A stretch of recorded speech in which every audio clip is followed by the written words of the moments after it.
guys, my name is Emily, and as you guys may know that I recently came back from the Dominican Republic as my mission trip with my church, and I just really wanted to share a little bit about that.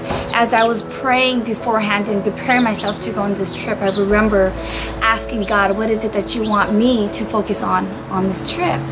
And love, he just said love, and that was it. Simple as that. It was a matter of the heart of just love.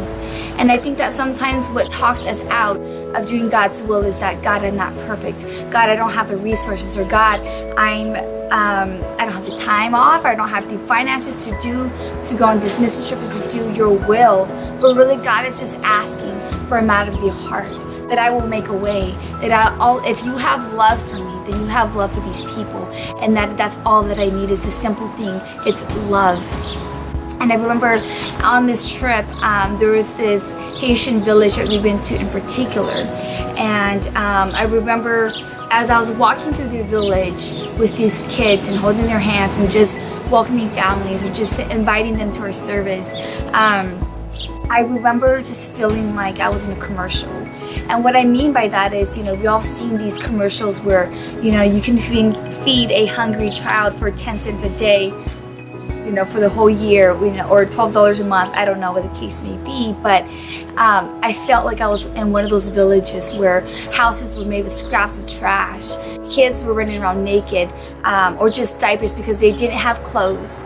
They didn't have the proper needs for their family, and it just felt so heartbreaking. I remember it was hot out there, and I was just drenched in sweat, and they said, are you okay? You look like you're very hot.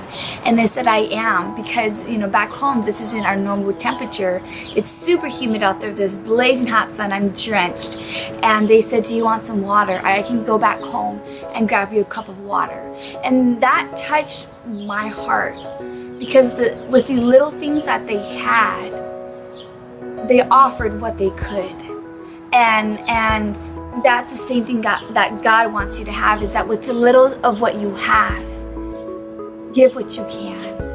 And God's not asking for much, He's asking for a simple yes. And the thing is that when we give our hearts to God, when we give our life to God, we let go of what we had in mind for ourselves.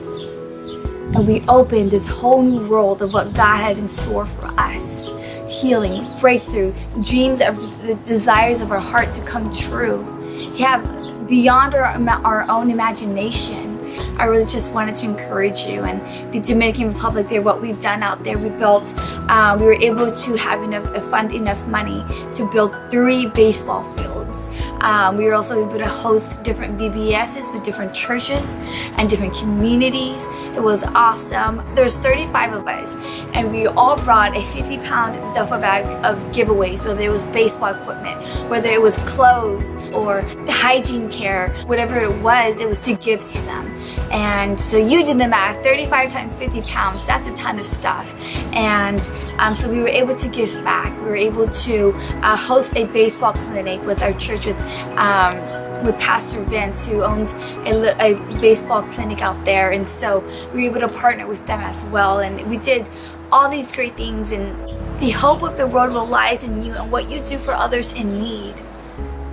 You're that vessel. You're the answer. I just really want to encourage you that, even though you may not have much, it takes a little gestures. It can go such a long way. It's the simple things that matter. And that's all that God is asking from you. God is not a God of limits. God is not a matter of this or that. You pick. It's either vacation or the money goes to a mission trip. God is a God of both. God doesn't work with numbers. But you are that hope. You are that vessel, and you can make a difference. You can make that difference, and you have more impact and influence more than you think. So don't doubt yourself. Be the change.